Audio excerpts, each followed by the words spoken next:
নমস্কাৰ আপুনি চাই আছে সিটি 18 মই জয়ন্ত মাধৱ গোস্বামী আৰু সিটি 18ত আৰম্ভণিতে breaking news big political development 2021 চনৰ বিধানসভা নিৰ্বাচনত বিপিএফৰে নাথাকে বিজেপিৰ মিত্ৰতা চিৰাঙত নিৰ্বাচনী প্ৰচাৰ চলাই সোমবাৰে এই ঘোষণা কৰে নেডাৰ আহ্বায়ক মন্ত্ৰী ডক্টৰ হিমন্ত বিশ্ব শৰ্মাই 2016 চনৰ বিধানসভা নিৰ্বাচনত মিত্ৰতা বা সদাবদ্ধ হৈছিল বিপিএফ আৰু বিজেপি নিৰ্বাচনী সভাত বিপিএফক ক্ষুদ্ধাৰ সমালোচনা কৰে মন্ত্ৰী হিমন্ত বিশ্ব শৰ্মাই বিপিএফ দলৰ প্ৰতীক সন্দৰ্ভত কটাক্ষ কৰে মন্ত্ৰীগৰাকীয়ে বৰ্তমান যুগত নাঙলৰ কাম নাই ভৱিষ্যতে নাঙল মিউজিয়ামত ৰাখিব লাগিব বুলি কটাক্ষ কৰে হিমন্তই চিৰাঙৰ মানা চেৰফাং সমষ্টিত বিজেপি প্ৰাৰ্থী শিৱনাথ ব্ৰহ্মৰ হৈ প্ৰচাৰ চলাই মন্ত্ৰী ডক্টৰ হিমন্ত বিশ্ব শৰ্মাই এই তাৎপৰ্যপূৰ্ণ মন্তব্য কৰে যে 2021 চনৰ বিধানসভা নিৰ্বাচনত বিপিএফৰে নাথাকে বিজেপিৰ মিত্ৰতা চিৰাঙত নিৰ্বাচনী প্ৰচাৰ চলাই আজি এই ঘোষণা কৰে নেডাৰ আহ্বায়ক মন্ত্ৰী হিমন্ত বিশ্ব শৰ্মাই ইতিমধ্যে বিপিএফৰ পৰা কেইবাগৰাকী নেতাৰ বিজেপিৰ গমন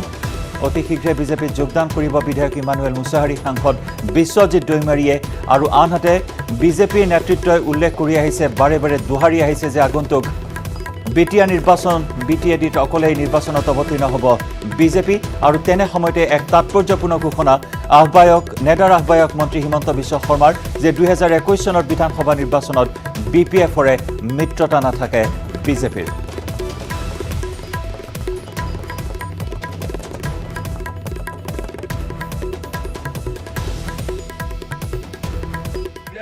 বিপিএফৰ মিটিং হ'ল আৰে বুজি পোৱা নাই বিজেপি ইমানদিন বিজেপিৰ হাতটো আছিল বুলি চলি আছিলে নহলে কোনে বিপিএফক চিনি পায় ভাৰতত এইবিলাক কথা নহব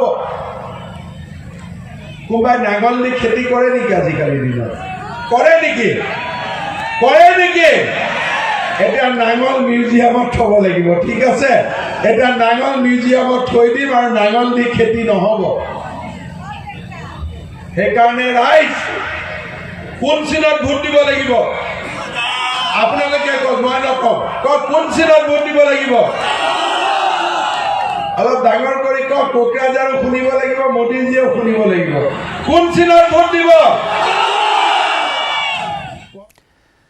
পঞ্চভূতত বিলীন হ'ল বীৰ শ্বহীদ হৰধন ৰায়ৰ নশ্বৰ দেহ জন্মগাঁও বিলাসীপাৰাৰ ফুটকিবাৰী মেধিপাৰাত আজি সামৰিক মৰ্যাদাৰে সম্পন্ন হ'ল বীৰ শ্বহীদৰ শেষকৃত্য গৌৰাং নৈৰ পাৰত হাজাৰ হাজাৰ লোকে অশ্ৰুসিক্ত নয়নেৰে বিদায় জনালে বীৰ শ্বহীদজনক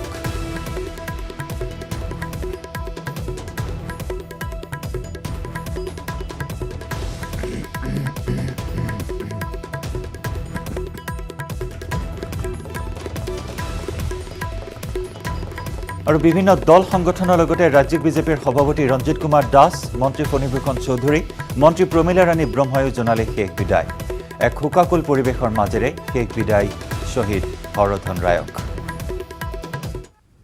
শ্বহীদৰ জন্মগাঁও মেধিপাৰাত এক শোকাকুল পৰিৱেশ সামৰিক মৰ্যাদাৰে শেষকৃত্য সম্পন্ন কৰা হ'ল পঞ্চভূতত বিলীন হ'ল শ্বহীদ হৰধন ৰায়ৰ নশ্বৰ দেহ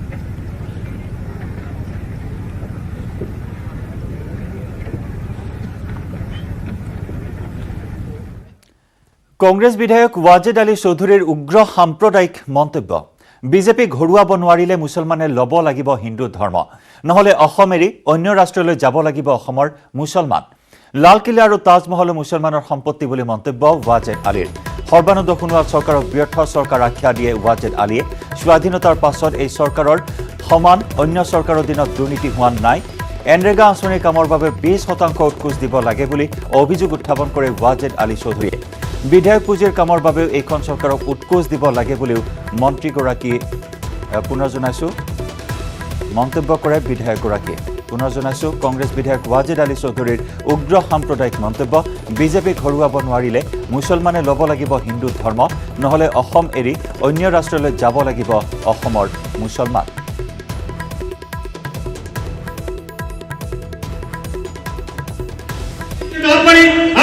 সামনে দুটো রাস্তা থাকবে। একটা হলো যে আমরা হয় হিন্দু ধর্ম গ্রহণ করে এই দেশে বাস করতে হবে, হিন্দু ধর্ম গ্রহণ করতে হবে, আর না হলে দেশ থেকে তোপর পরিমাণে দেশ থেকে চলে যেতে হবে। দুটো রাস্তা। আজকে লাল কিল্লা নরেন্দ্র মোদী ফ্ল্যাগ হোস্টিং করে ওটা কে বানানো? ওটা মুসলমানের সম্পত্তি, ওটা মুসলমানের বানানো।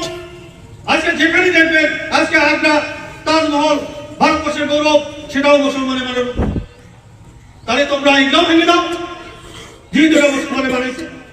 কাজে এই সরকার অর্থাৎ তারা ভারতবর্ষ থেকে মুসলমানকে এক জাত এক দেশ, তাদের কথা একটা জাতি হইতে না। স্বাধীনতার পর থেকে যত সরকার হয়েছে এই সবচেয়ে দুর্নীতিগ্রস্ত মন্ত্রিসভা এই সর্বানন্দ সোনোয়ালের মন্ত্রিসভা। ইতিমধ্যে আমাদের দক্ষিণ শাহজাহান জেলার পঞ্চায়েতের প্রতিনিধিরা ইতিমধ্যেই তারা মিটিং করে সিদ্ধান্ত নিয়েছে যে আমরা এলাকার কাজ করবো না। ধুবড়ী জেলারও একই অবস্থা, মানে এত দুর্নীতি। 4 বার এমএলএ হয়েছি, আপনারা বানিয়েছেন এমএলএ ফান্ডের কাজ করতে যে 10% না 3% সব মিলিয়ে এমএলএ ফান্ডের টাকারও 20% ঘুষ দিতে হবে। আজকে মাদ্রাসা বন্ধ করলো, আজকে এনআরসি বন্ধ করে দিল, পর্যায়ক্রমে আমাদের অস্তিত্ব শেষ করে দিতেছে। আজকে আজান দেওয়া বন্ধ করবে, কালকে নামাজ পড়া বন্ধ করবে। কাজে এটা আসতেছে সময়। কাজে আমাদের সামনে একটাই রাস্তা আছে। 2021 সালে যদি আমরা এই সাম্প্রদায়িক সরকারকে আসাম থেকে যদি আমরা বিতরণ করতে না পারি, তাহলে ভবিষ্যতে আমাদের অধিকার আজকে তো নাই। আমাদের কিন্তু অধিকার নাই। ব্রিটিশের পরাধীনতা থেকে মুক্ত করেছিল এই দেশকে, আবার আমরা এই বিজেপির আমলে আসাম তথা ভারতবর্ষের মুসলমানরা আজকে আমাদের স্বাধীনতা নাই, আমরা পরাধীন। কাজে এই পরাধীনতা থেকে স্বাধীনতা পাওয়ার জন্য, আমাদের গণতন্ত্র রক্ষা করার জন্য, আমাদের অধিকার সাব্যস্ত করার জন্য আমাদের একটাই রাস্তা আছে, একটাই অস্ত্র আছে, যে আসাম থেকে আমরা যদি সকলে ইউনাইটেড হই, আসাম থেকে আমরা বিজেপিকে বিদায় দিতে পারবো, কোনো সন্দেহ নাই। আৰু কংগ্ৰেছ নেতা ৱাজেদ আলীৰ বিতৰ্কিত মন্তব্যক গৰিহণা বিজেপি নেতা মমিনুল আৱালৰ। কংগ্ৰেছ AUDF কেৱল মুছলমান ভোট মেৰুকৰণৰ ষড়যন্ত্ৰ কৰা বুলি অভিযোগ উত্থাপন কৰে মমিনুল আৱালে। 2021 চনৰ নিৰ্বাচনৰ পূৰ্বে পুনৰ দল দুটাই এই কাৰ্যত লিপ্ত হোৱাৰ অভিযোগ। ধৰ্মীয় উত্তেজনা সৃষ্টি কৰি মুছলমান ভোট দখল কৰাৰ চেষ্টা কৰিছে বুলিও মন্তব্য মমিনুল আৱালৰ। কংগ্ৰেছৰ দিনত সংখ্যালঘু লোকক গুলীয়াই হত্যা কৰা হৈছিল, কিন্তু বিজেপিৰ দিনত সংখ্যালঘুৰ ওপৰত অত্যাচাৰ কমিছে বুলিও মন্তব্য কৰে মমিনুল আৱালে। ৱাজেদ আলী চৌধুৰী ডাঙৰীয়াই যোৱাকালি যিবিলাক সাম্প্ৰদায়িক আৰু মানুহৰ মাজত বিভেদ সৃষ্টি কৰিব পৰা, ঘৃণা সৃষ্টি কৰিব পৰা যি বক্তব্য ৰাখিছে, তাত মই গৰিহণা দিছোঁ। এই মুহূৰ্তত মই এটাই কথা ক'ম যে কংগ্ৰেছ আৰু UDF এই দুয়োটা দল কেৱল ধৰ্মীয় মেৰুকৰণৰ যোগেদি আজি বৰ্তি আছে। গতিকে এই দুটা দলে এনেধৰণৰ উদ্ভট মন্তব্যৰ যোগেদি মুছলমান মানুহবিলাকক, ইছলাম ধৰ্মী মানুহবিলাকক মেৰুকৰণ কৰিবৰ কাৰণে চেষ্টা কৰি আছে। আৰু তাৰ বিপৰীতে ভাৰতীয় জনতা পাৰ্টীৰ নেতৃত্বত যি মিত্ৰজোঁট আছে, এই মিত্ৰজোঁটে অসমৰ বিভিন্ন ধৰ্মাৱলম্বী জাতি জনগোষ্ঠীৰ লোকসকলক অসমীয়াৰ স্বাৰ্থত, অসমীয়া জাতিৰ স্বাৰ্থত মেৰুকৰণ কৰিবৰ কাৰণে আগবাঢ়িছে। ৱাজেদ আলীৰ মন্তব্যক গৰিহণা দিছে বিজেপি নেতা মুক্তাৰ হুছেইন খানেও। বিজেপিয়ে নামাজ বন্ধ কৰা নাই, মুছলমানক হিন্দু ধৰ্মৰ বাবে হেঁচা প্ৰয়োগ কৰা নাই। ৱাজেদ আলীৰ মন্তব্য ৰাজনৈতিক উদ্দেশ্য প্ৰণোদিত বুলি মন্তব্য খানৰ। কংগ্ৰেছ এতিয়া আজমলৰ কৃপাত চলি আছে বুলি মন্তব্য কৰে বিজেপি নেতাগৰাকীয়ে।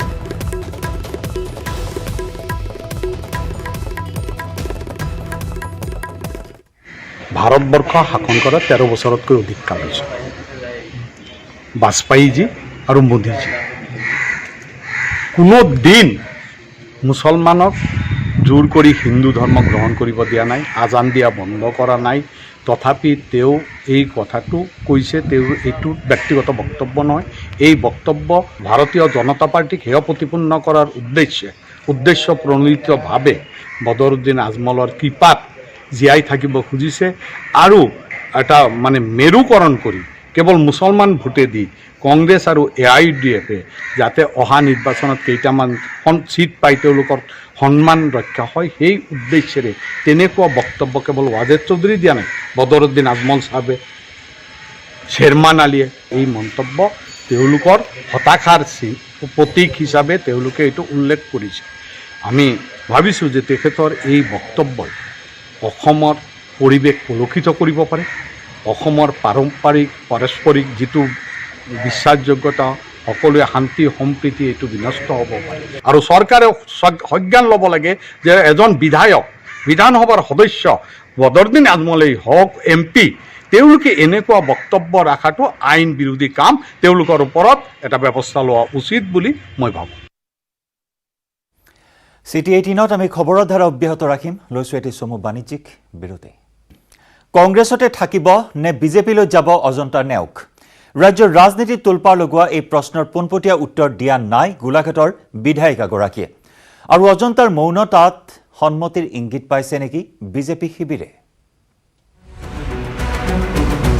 গেৰুৱা বসন পিন্ধিব অজন্তা নেওগে। ৰাজ্যৰ ৰাজনীতিত সৰব চৰ্চা। কি ক'লে ৰিপুণ বৰাই? অজন্তা নেওগেতো কেতিয়াও কোৱা নাই এইটো কথা, এইটো কিছুমান মহলে উলিয়াইছে। নাযায়, কংগ্ৰেছ এৰি নাযায় অজন্তা নেওগে। দেৱব্ৰত শইকীয়াৰো একেই ভাষ্য। বাইদেৱে নিজেই স্পষ্টীকৰণ দিছে, মই সেই গতিকে আৰু বিশেষ মন্তব্য নিদিওঁ। অৱশ্যে মোৰ লগত যোগাযোগ হোৱা নাই, মই চেষ্টা কৰিছিলোঁ, কিন্তু বাইদেৱে নিজেই স্পষ্টীকৰণ দি আছে। ৰিপুণ বৰাৰ মতে 4.5 বছৰ ধৰি বিজেপিয়ে চলাই আছে এনে অপপ্ৰচাৰ। কংগ্ৰেছ কৰ্মীৰ মনোবল ভাঙিবৰ বাবেই নিকৃষ্ট পন্থা লোৱাৰ অভিযোগ প্ৰদেশ কংগ্ৰেছৰ সভাপতিগৰাকীৰ। এইটো কথা আজিয়ে ওলোৱা নাই নহয়, এইটো কথা আজি আমি 4.5 বছৰ সদায় ওলাই থাকে। মই দলৰ সভাপতি হিচাপে কৈছোঁ, নাযায়। এইটো এটা বিজেপিৰ কংগ্ৰেছক বিভ্ৰান্ত কৰিবৰ কাৰণে, কংগ্ৰেছ কৰ্মীৰ মনোবল ভাঙিবৰ কাৰণে এইটো এটা তেওঁলোকৰ অপপ্ৰচাৰ। অজন্তা নেওগৰ সৈতে সঘন যোগাযোগত থকাৰো দাবী ৰিপুণ বৰাৰ। মই এতিয়াও কথা পাতি আছোঁ, মই এভৰিডে অজন্তা নেওগৰ লগত কথা পাতি আছোঁ। আমাৰ এজন MLA জাকিৰ হুছেইন সিকদাৰ, তেওঁ অজন্তা নেওগৰ ওচৰত গৈছে, তেওঁ কথা পাতি আহিছে, কিন্তু অজন্তা নেওগেতো কেতিয়াও কোৱা নাই এইটো কথা। নিজৰ ভাষ্যৰ সমৰ্থনত ৰিপুণ বৰাৰ শেষ অস্ত্ৰ অজন্তা নেওগৰ মৃত স্বামী নগেন নেওগৰ প্ৰসংগ। অজন্তা নেওগৰ স্বামীয়ে যি কংগ্ৰেছৰ আদৰ্শৰ কাৰণে তেখেতে সন্ত্ৰাসবাদীৰ হাতত প্ৰাণ আহুতি দিছিল, সেই স্বামীৰ পত্নীয়ে কেতিয়াও এনেধৰণৰ কাম কৰিব বুলি মই কেতিয়াও বিশ্বাস নকৰোঁ। কিন্তু কি কয় অজন্তা নেওগে? প্ৰথম প্ৰতিক্ৰিয়া, অজন্তা নেওগে যে বিজেপিলৈ যাব বুলি এটা চৰ্চা হৈ আছে, এইটো কিবা সত্য হ'ব পাৰি নেকি? আপোনালোকে চাওক, বিগত সময়ছোৱা বিভিন্ন ধৰণৰ এনেকুৱা ধৰণৰ কথা বাৰ্তা ওলাই আছে, এইটো নতুন নহয়, মিছা মানে এইটো নতুন কথা নহয় যে আপোনালোকে দেখিছে, মই বহুবাৰ ৰিপ্লাই দিছোঁ। দ্বিতীয় প্ৰতিক্ৰিয়া, আপুনি বিজেপিলৈ যোৱা এটা কথা খুব চৰ্চিত হৈছে, কি ক'ব এই বিষয়ে? ত' সেইটোতো মানে এইটোতো নতুন কথা নহয়, মই দিনত কৈছোঁৱেই যে বহুত দিনৰ পৰা এইবিলাক কথা ওলাই আছে, মই বিভিন্ন সময়তো ইয়াত বক্তব্য ৰাখিয়ে আছোঁ, গতিকে এইটো আৰু নতুনকৈ আৰু কিবা ক'ব লগা আছে মই হোৱা নাই। মানে এয়া আপোনাৰ স্পষ্ট কথা, বিজেপিলৈ আপুনি কেতিয়াও নাযায়? ত' আপোনাক কৈছোঁৱেই, আগতেওতো মোৰ ঘৰত বহুবাৰ পাতিছোঁ নহয়, আপোনালোকক কৈছোঁ দেই। দুয়োদিনাই কৌশলেৰে বিধায়িকা অজন্তা নেওগে বাগি দিলে সাংবাদিকৰ প্ৰশ্নৰ। একেমুখে বিজেপিলৈ নাযাওঁ বুলি নোকোৱা অজন্তা নেওগৰ এই কৌশলী মন্তব্যৰ আঁৰত আছে নেকি সন্মতিৰ লক্ষণ? প্ৰশ্ন হয়, অমিত শ্বাহৰে কেইবালানি বৈঠক সম্পন্ন কৰি গেৰুৱা বসন পিন্ধিবলৈ অজন্তা নেওগ সাজু হোৱা প্ৰসংগটো সঁচা নে মিছা? কংগ্ৰেছৰ দিনত 15 বছৰ মন্ত্ৰী হোৱা অজন্তাই সঁচাকৈয়ে গেৰুৱা বসন পিন্ধিবনে? 20 নৱেম্বৰত উত্তৰ ওলোৱাৰ সম্ভাৱনা আছে এই সকলো প্ৰশ্নৰ। Bureau report, news 18, Assam north east. ইফালে একেৰাহে চতুৰ্থবাৰৰ বাবে বিহাৰৰ মুখ্যমন্ত্ৰীৰূপে শপত ল'লে নীতিশ কুমাৰে। উপমুখ্যমন্ত্ৰীৰূপে শপত গ্ৰহণ কৰে ৰেণু দেৱী আৰু তাৰ কিশোৰ প্ৰসাদে। কেন্দ্ৰীয় গৃহমন্ত্ৰী অমিত শ্বাহ আৰু বিজেপিৰ ৰাষ্ট্ৰীয় সভাপতি JP নাড্ডাৰ উপস্থিতিত পাটনাত অনুষ্ঠিত হয় শপত গ্ৰহণ অনুষ্ঠান। RJD নেতৃত্বত গঠিত মহাজোটবন্ধনত তীব্ৰ প্ৰত্যাহ্বান নেওচি বিহাৰত জয়লাভ কৰিছিল JDU বিজেপি নেতৃত্বাধীন NDA। আজি শপত গ্ৰহণ কৰে উপমুখ্যমন্ত্ৰীসহ 12গৰাকীকৈ মন্ত্ৰীয়ে। এই মুহূৰ্তত আমি পোনপটীয়া সম্প্ৰচাৰ আগবঢ়াইছোঁ শপত গ্ৰহণ অনুষ্ঠানত।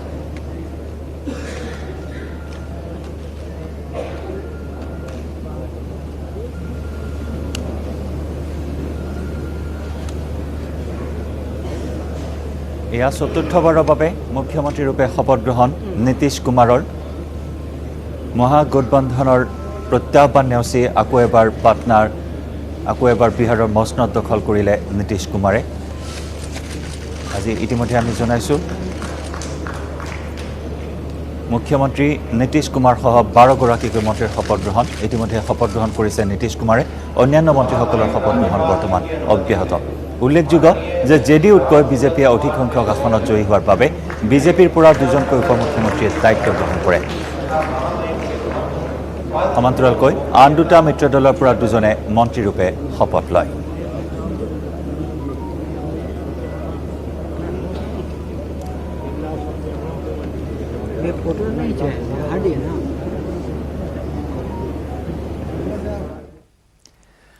নিৰ্বাচনী ধুমুহাৰ মাজতে প্ৰতিবাদ মুখৰ বৰভূমি মন্ত্ৰী হিমন্ত বিশ্ব ভ্ৰমণৰ দিনাই বিজনীত আছুৱে দাহ কৰিলে প্ৰতিকৃতি বিশ্বজিৎ দৈমাৰী আৰু বিধায়ক ইমানুৱেল মুছাহাৰীক প্ৰতাৰক আখ্যা তামুলপুৰ বিপিএফৰ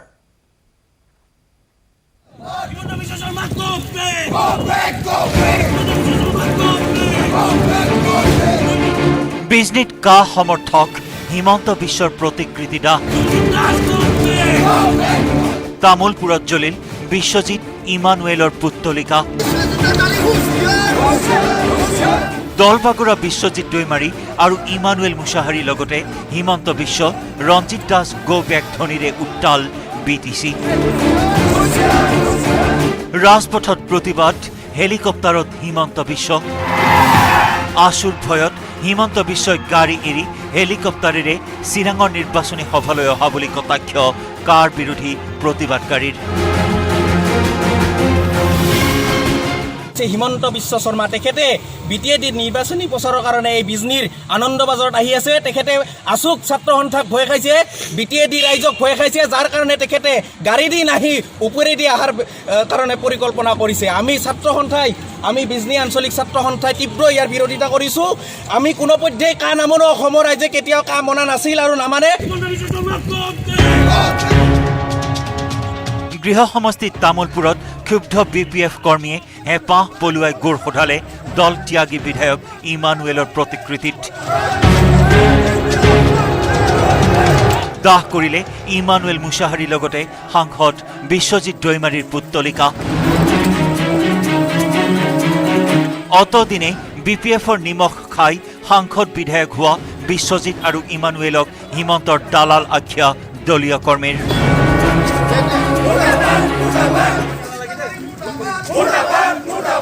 বিশ্ব শৰ্মাৰ তলত দালালি কাম কৰিবলৈ ওলাই গৈছে তেওঁলোকক ধিক্কাৰ দিছোঁ ওলাই গৈছে দ্বিতীয়বাৰ যেন আমাৰ বিটিচিত ভৰি নিদিয়ে আমাৰ দলত থাকি আমাৰ দলৰ গাখীৰ খাই ডাঙৰ দীঘল হয় ফূৰ্তি কৰিছোঁ যে এনেকুৱা দলৰ নেতা থকাৰ কাৰণে আমাৰ দলটো আগুৱাই যাব পৰা নাছিল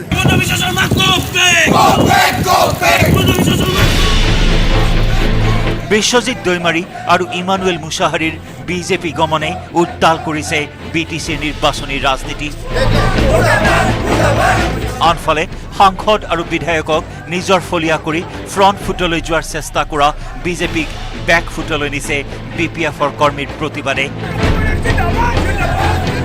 কাৰ প্ৰসংগত আশুৰ ৰণহুংকাৰেও বিজেপিৰ বাবে সৃষ্টি কৰিছে প্ৰত্যাহ্বান মুছলপুৰৰ পৰা মনোহৰ ৰাজবংশী আৰু বঙাইগাঁৱৰ পৰা উপানন্দ শৰ্মাৰ report news 18 Assam north east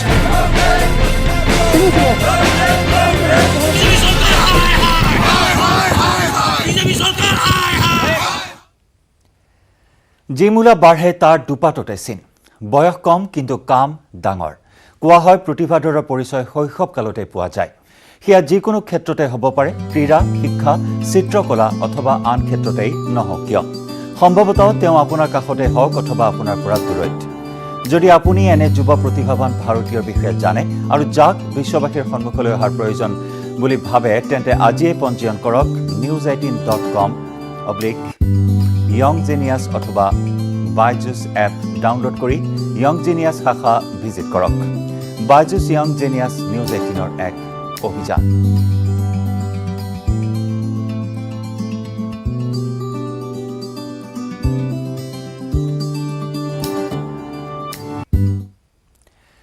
কাজিৰঙাৰ হালধিবাৰীত ঢেকীয়াপতীয়াৰ আতংক সন্ধিয়াতে ঘৰৰ চোতালত বাঘে নিধন কৰিলে গৰু কথম্পি ৰক্ষা পৰিল মাতৃকন্যা কাজিৰঙাৰ তৃতীয় সংযোজনৰ সদ্য উচ্ছেদিত হালধিবাৰীত দিন দুপৰতে বিচৰণ কৰা এটা ঢেকীয়াপতীয়া বাঘে দাঁতি কাষৰীয়া ৰাজ্যক কেইবা দিন ধৰি আতংকিত কৰি আহিছে বাঘৰ বিচৰণৰ কথা বন বিভাগক অৱগত কৰাৰ পাছতো বন বিভাগে গুৰুত্ব প্ৰদান নকৰাৰ অভিযোগ স্থানীয় ৰাইজৰ আৰু ইয়াৰ পাছত দেওবাৰে সন্ধিয়া এটা উচ্ছেদিত পৰিয়ালৰ ঘৰৰ চোতালত বাঘে গৰু নিধন কৰাত ৰাইজ উত্তেজিত হৈ পৰে ক্ষোভ প্ৰকাশ কৰে বন বিভাগৰ বিৰুদ্ধে প্ৰশাসনৰ বিৰুদ্ধে এটা ঢেকীয়াপতীয়াৰ মুকলি বিচৰণ হালধিবাৰী অঞ্চলত সদ্য উচ্ছেদিত হালধিবাৰী অঞ্চলত ঢেকীয়াপতীয়াৰ মুকলি বিচৰণক লৈ ৰাইজ এনেদৰে সন্ত্ৰস্ত হৈ থাকিবলগীয়া হৈছে আতংকিত হৈ থাকিবলগীয়া হৈছে